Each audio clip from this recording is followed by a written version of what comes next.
ప్రత్యేక హోదా ఇస్తామని చెప్పి ప్రధాని నరేంద్ర మోదీ, కేంద్ర మంత్రి వెంకయ్య నాయుడు, ముఖ్యమంత్రి చంద్రబాబు నాయుడు రాష్ట్ర ప్రజలను మోసం చేస్తున్నారని ఆంధ్రప్రదేశ్ కాంగ్రెస్ అధ్యక్షుడు రఘువీరారెడ్డి ఆగ్రహం వ్యక్తం చేశారు. దీనిపై తాము పోలీసులకు ఫిర్యాదు చేసినా ఇంతవరకు ఎఫ్ఐఆర్ నమోదు చేయలేదని అన్నారు. ఈ విషయంలో పోలీసులు చర్యలు తీసుకునేలా ఆదేశించాలని కోరుతూ కాంగ్రెస్ నాయకులు రాజ్భవన్లో గవర్నర్ను కలిశారు.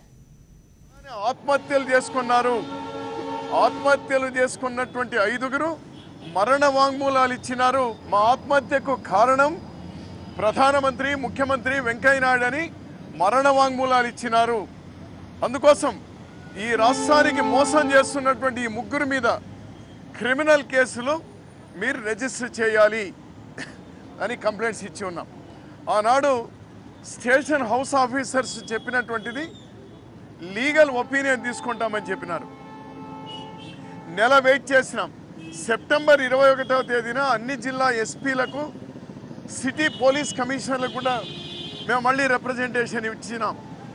ఎఫ్ఐఆర్లు ఇవ్వలేదు, కేవలం జీడీ ఎంట్రీలు చేసినారు, అక్నాలజ్మెంట్లు ఇచ్చినారు, ఎఫ్ఐఆర్ నమోదు కాలేదని. వాళ్ళు కూడా లీగల్ ఒపీనియన్ తీసుకుంటా ఉన్నారు. ఇప్పటికి కూడా ఏమాత్రం ముందుకు సాగలేదు. అందుకోసమే గవర్నర్ గారి దగ్గరికి వెళ్ళి ఈరోజు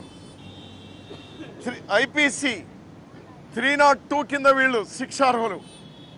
ఎందుకంటే వాళ్ళు ఆత్మహత్యలు చేసుకున్నటువంటి సర్కారీ హత్యలు, ఆత్మహత్య యత్నం చేసుకున్నటువంటి వాళ్ళు ఉన్నారు. 307 ఐపీసీ కింద వీళ్ళు శిక్షార్హులు.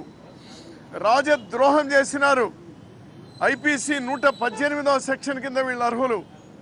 అలానే 420 ఐపీసీ 420 కింద మోసం చేసినారు, వంచన చేసినారు, వీళ్ళు శిక్షార్హులు.